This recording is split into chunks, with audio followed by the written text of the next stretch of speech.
Murari cinema అంటే నిజంగా అదొక పండగ వాతావరణం. సో ఇప్పుడు మీరు కళ్యాణ వైభోగం అన్న తర్వాత ఈ హడావిడి అంతా చూస్తుంటే నిజంగా ఇది కూడా ఒక పండగ అట్మాస్ఫియర్, పెళ్లి అట్మాస్ఫియర్. ఇట్స్ డిఫరెంట్ అండి. మీ దీనికి మురారికి అసలు సంబంధం మీరు వర్క్ చేసినప్పుడు సో మురారి లాంటి సినిమా చేయడం కొంచెం టఫ్. మురారి లాంటి సినిమా కృష్ణవంశీ తప్పితే ఎవడు తీయలేడు. కొన్ని ఆయన తీసే సినిమాలు ఆయన తప్పితే ఎవడు తీయలేడు. తీయడానికి ప్రయత్నించినా బోర్ల పడతారు. He is something else.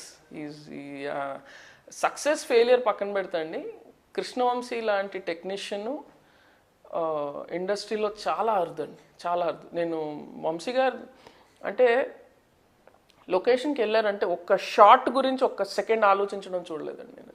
టప టప టప టప ఆయనకున్న పేసు, టెంపో, ఆయనకున్న command very very few people have it అండి. And he's going to be back. I'm very very sure of it. He something else. ఆయన నుంచి నేర్చుకున్నవి చాలా ఉన్నాయి. ఇప్పటికి కూడా నాకు నేను ఫస్ట్ నేర్చుకున్న ఆయన దగ్గర నుంచి ఎడిట్ ప్యాటర్న్ అండి.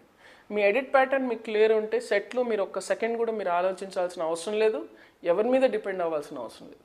తర్వాత పోస్ట్ ప్రొడక్షన్లో కూడా మీకు క్లారిటీ అండి. ఎందుకంటే ఇప్పుడు ఒక ఫైట్ మాస్టర్ ఒక షాట్ తీస్తున్నాడు అనుకోండి, మీకు అది అవసరం లేదు, మీరు చెప్పగలగాలి. మీరు అలా చేతులు కట్టుకొని నిలబడితే ఆ ఫైట్ 4 రోజులు అవ్వచ్చు, 5 రోజులు అవ్వచ్చు. లేదా ఒక షాట్ తర్వాత నెక్స్ట్ షాట్ ఏంటంటే ఇలా ముక్కు మీద వేలేసుకొని అక్కడ ఉండకూడదండి, అది తప్పు. యూ షుడ్ నో ఈ షాట్ అవసరమా లేదా.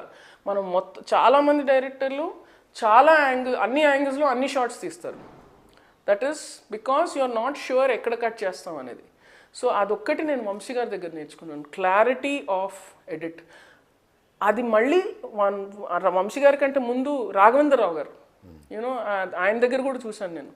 అందుకే రాఘవేంద్రరావు గారి సెట్లో బ్రహ్మానందం గారు ఫర్ ఎగ్జాంపుల్ 4 o'clock వెళ్ళిపోవాలనుకోండి, ఆయన షాట్లు ఎగ్జాక్ట్లీ ఏంటని తెలుసు. సో టక్మని ఆయన క్లోజప్లు అన్ని తీసేసి పంపించేస్తారు. నెక్స్ట్కి ఆయన సజెషన్ షాట్లు ఏమైనా ఉంటే డూప్ని పెడతారు.